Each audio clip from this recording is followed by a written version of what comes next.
যে আপনাকে ছেড়ে চলে গিয়েছে তাকে নিয়ে আফসোস করেন না। যেটা হারানো সেটা হারাবে, যেটা যাওয়া সেটা যাবে।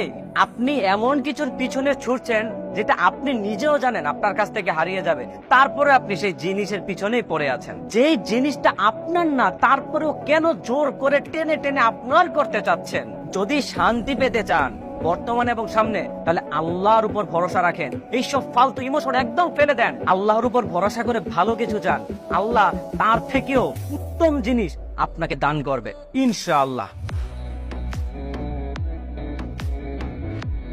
আসল পুরুষ হচ্ছে সে না যে মেয়ে পটাইতেছে, আসল পুরুষ হচ্ছে সে যে ঘরের দায়িত্ব কাঁধে নিয়েছে, এই রোদ বৃষ্টির মধ্যেও কামাই করার জন্য ঘর থেকে বের হয়ে গিয়েছে। আরে ভাই, যারা মোবাইলের ইনবক্সে মেসেজের মধ্যে মেয়েদেরকে সারাদিন গুতাও, বাইরে মেয়েদের পিছনে ঘুরো, তাদেরকে উদ্দেশ্য করে বলছি, তুমি যখন বিপদে পড়বে সবার আগে তোমার ফ্যামিলি তোমার কাছে আসবে।